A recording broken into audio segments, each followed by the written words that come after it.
అందరికీ నమస్కారం అండి. నా పేరు అగ్రహారం బాలకృష్ణ, సింగనమల మండలం సలకంచెరువు గ్రామం.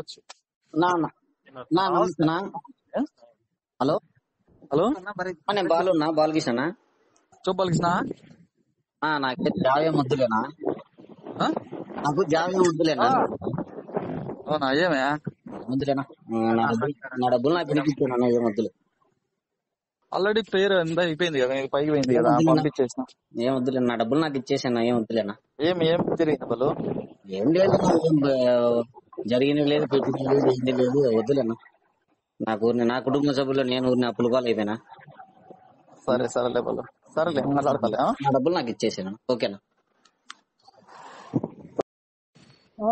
చెప్పు ఒకళ్ళు నాకేం జావేం వద్దులేనా.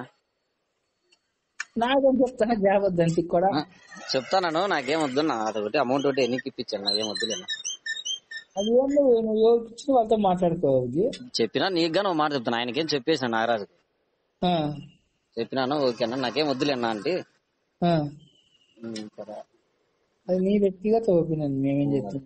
ఏం వద్దులేనా, ఇది ఒకటి తీసుకునేందుకు దూరం ఆలోచన చేసుకో అంతే. ఏం వద్దులేనా, దూరం ఏం లేనా. ఇంకేం జీవితమే నాశనం చేసినారు. ఇంకెందుకు. సరే పబ్లిక్గా మాట్లాడతా, ఏమన్నా మాట్లాడితే కనుంపల్లి ప్రసాద్ పడినట్లు అవుతుంది గతి అంటారా? ఏం చేసినాం రా భయం నేను నన్ను చేసేకి?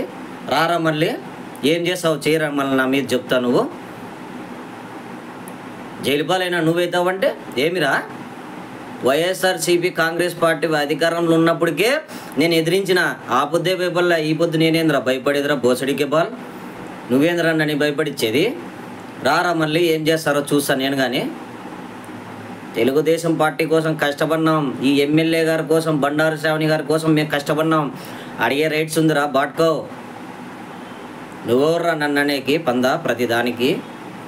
ఈరోజు సింగనమల నియోజకవర్గంలో తెలుగుదేశం పార్టీ కార్యకర్తలకు ఎక్కడే కానీ న్యాయం జరగలేదు. బ్రోకర్లకు ప్రాధాన్యత. ఈ విషయాన్ని కంపల్సరీ నేను విజయవాడ మంగళగిరి తెలుగుదేశం పార్టీ ఆఫీస్కి నేను తీసుకొని వెళ్తాను. లోకేష్ అన్న గారి ప్రతి ప్రూఫ్తోనూ వెళ్తాను. ఈ రోజుకు నేను 2 నెలలు టైం ఇచ్చాం. మాకు ఎక్కడే కానీ న్యాయం జరగలే. నేను దీన్ని ఎక్కడి నుంచి స్టార్ట్ చేయాలో కూడా మాకు తెలుసు. 40 సెంట్లు భూమి అమ్ముతాను. 40 కాదు, ఎకరా అమ్ముతా. ఎకరా అమ్మైనా సరే నా పోరాటం ఆపను. నష్టపోతే నేను ఒకనే కొడుకుని, నాకేం భయం ఏం లేదు.